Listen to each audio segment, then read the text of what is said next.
Hello दोस्तों, I hope you all are well. तो दोस्तों, ये है हमारे उत्तराखंड वन लाइनर की स्पेशल सीरीज़ का पार्ट 2।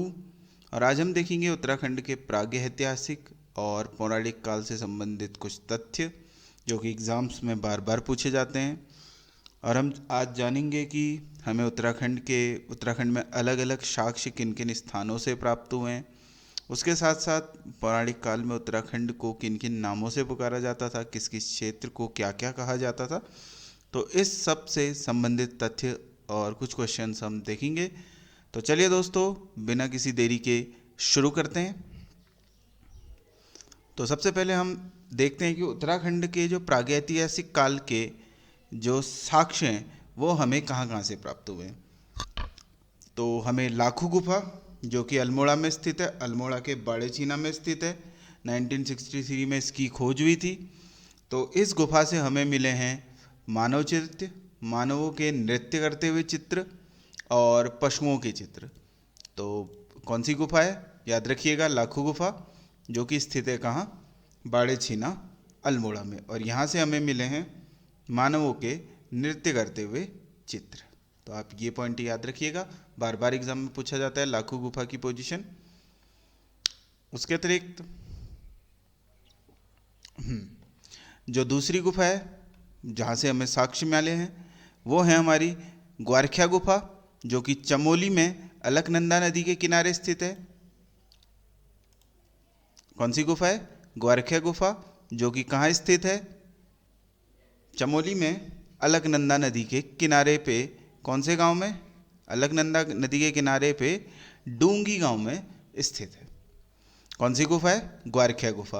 और इधर से हमें क्या क्या साक्ष्य मिले हैं? इधर से हमें मिले हैं मानवों के हथियार, मानव हथियार। उसके साथ साथ बारहसिंगा और लोमड़ी के चित्र प्राप्त हुए हैं ग्वारख्या गुफा, जो कि चमोली के डूंगी गांव से, जो कि अलकनंदा नदी के किनारे स्थित है। अगली गुफा भी चमोली में ही स्थित है। यह है मलरी गांव, मलरी गुफा गांव। तो मलारी गांव है चमोली में। तो वहाँ की गुफा से हमें मिले हैं नरकंकाल और मिट्टी के बर्तन और जानवरों के अंग। उसके साथ साथ लगभग 5.2, लगभग 5 किलो 200 ग्राम का 5 किलो 200 ग्राम के सोने के मकुट भी इस गुफा से हमें प्राप्त हुए हैं।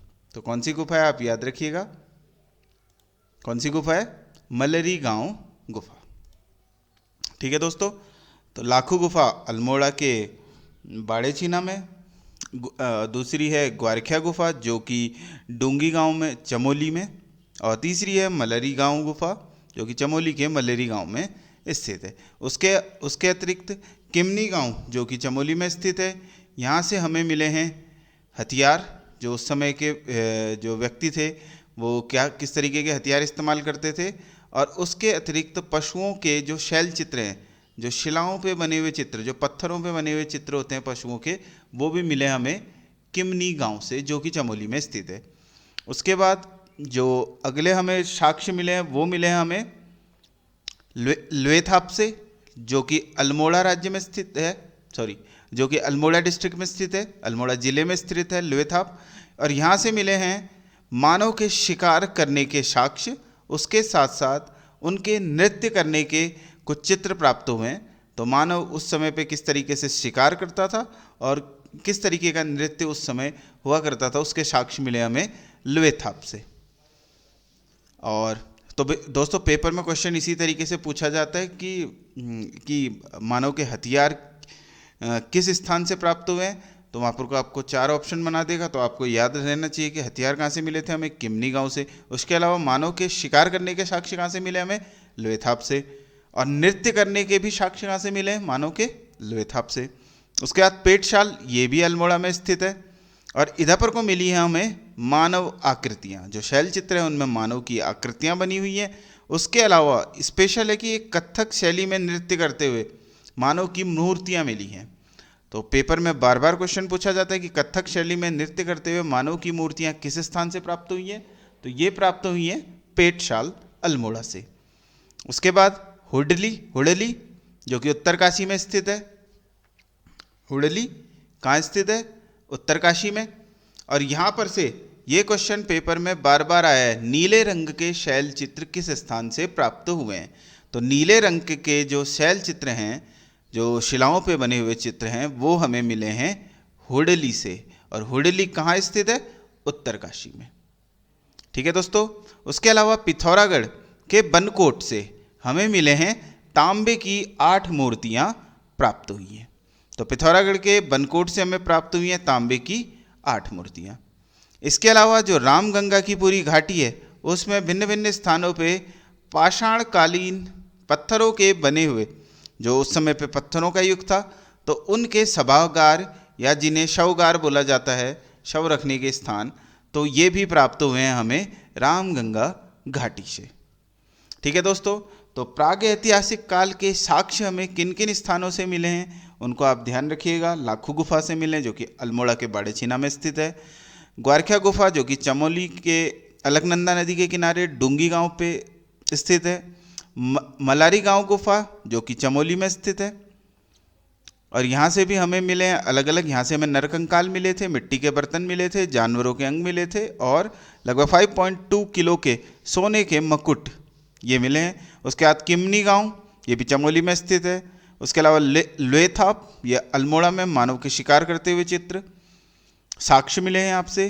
पेटशाल, यहाँ से मानव की आकृतियाँ प्राप्त हुई हैं। हुडली उत्तरकाशी में स्थित है। नीले रंग के शैल चित्र, ये पेपर में बार बार पूछा गया क्वेश्चन है, तो हुडली आप याद रखिएगा, उत्तरकाशी। उसके अलावा बनकोट पिथौरागढ़ से मिले हैं हमें तांबे की 8 मानव मूर्तियां मिली हैं हमें बनकोट पिथौरागढ़ से। और रामगंगा घाटी में मिले हमें पाषाणकालीन सभागार, या जिन्हें बोला जाता है शवगार।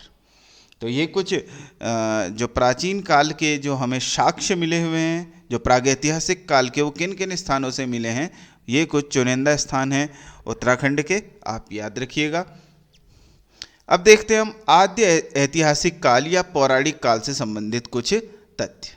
तो आद्य ऐतिहासिक काल बोले या पौराणिक काल बोले या प्राचीन काल बोले, एक ही बात है।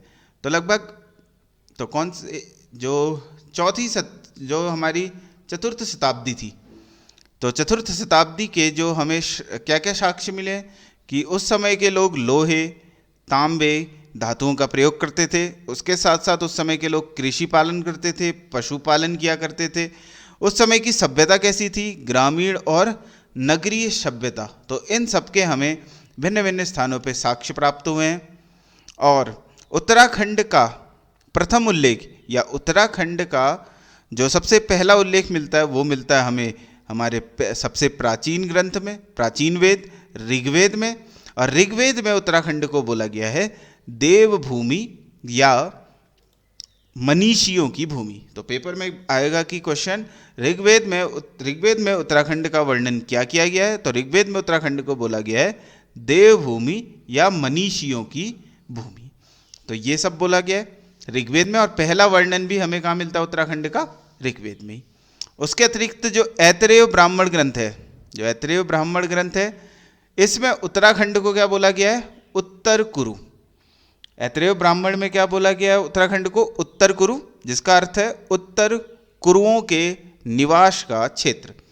तो किसका? उत्तर कुरु बोला गया है, तो उत्तर कुरुओं के निवास का क्षेत्र। उसके अलावा एक ब्राह्मण ग्रंथ है कौशिकी ब्राह्मण।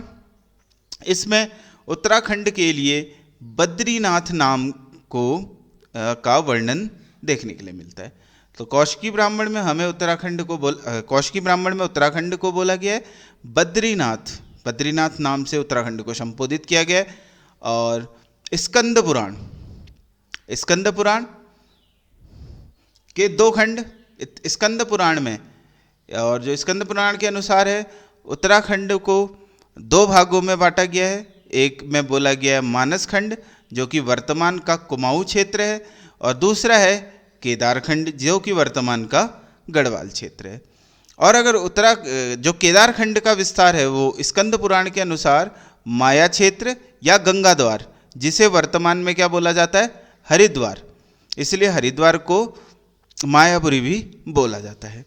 तो माया क्षेत्र या गंगा द्वार, या जिसका वर्तमान नाम है हरिद्वार, से लेके श्वेत पर्वत हिमालय, यहाँ तक किसका विस्तार था? केदारखंड का। तो केदारखंड का विस्तार था हरिद्वार से लेके हिमालय तक। या एक नदी बहती है जो कि हिमाचल से उत्तराखंड में प्रवेश करती है, जिसको तमसा नदी बोलते हैं, और इसका नाम है, जो आजकल इसका नाम है, वो है टोन्स नदी। जो स्कंद पुराण में वर्णन है वो तमसा का है, जिसे हम हाल में आजकल बोलते हैं टोन्स नदी। से लेके कहाँ तक? बौद्धांचल। अब बौद्धांचल क्या है? नंदा पर्वत, जिसको वर्तमान में जो हमारा बधाड़ क्षेत्र है, जो बधाड़ क्षेत्र या फिर नंदा देवी पर्वत, वर्तमान में से बोला जाता है बौद्धांचल को नंदा देवी पर्वत श्रेणी। ये बधाड़ क्षेत्र का हिस्सा, तो ये उस समय पे नंदा देवी को बधाड़ क्षेत्र भी कहा जाता था। तो तमसा नदी से बधाड़ क्षेत्र तक क्या फैला हुआ था? केदारखंड। और नंदा पर्वत को क्या बोला जाता था? बधाड़ क्षेत्र भी बोला जाता था या बौद्धांचल भी बोला जाता था। टोन्स नदी का जो नाम स्कंद पुराण में प्रयोग किया गया वो है तमसा नदी। तो इन सब पॉइंट्स को आप याद रखिएगा। और अब जानते हैं कुछ बधाड़ क्षेत्र के बारे में। तो बधाड़ क्षेत्र, जिसका वर्तमान, ये एक पर्वत श्रेणी थी, तो बधाड़ क्षेत्र एक पर्वत श्रेणी है जिसका वर्तमान नाम है नंदा देवी पर्वत श्रेणी। उत्तराखंड की सबसे ऊंची चोटी भी नंदा देवी है। तो नंदा देवी पर्वत श्रेणी का जो क्षेत्र है उसी को बोला जाता था इस स्कंद पुराण में बधाड़ क्षेत्र। और यह नंदा देवी जो पर्वत श्रेणी है, ये कुमाऊं और गढ़वाल को क्या करती है? अलग अलग करती है। तो कुमाऊं और गढ़वाल को पृथक करती थी, ये दो भागों में बांटती थी।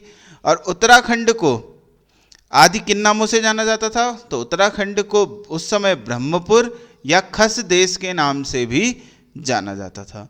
और बौद्ध साहित्य जो कि पाली भाषा में लिखे हुए, जो बौद्ध साहित्य हैं उनके लिए जो भाषा प्रयोग हुई है वो पाली भाषा प्रयोग हुई है।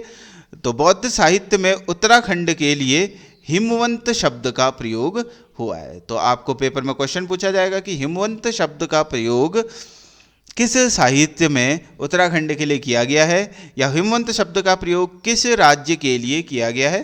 तो ये उत्तराखंड राज्य के लिए हिमवंत शब्द का प्रयोग किया गया है बौद्ध साहित्य में।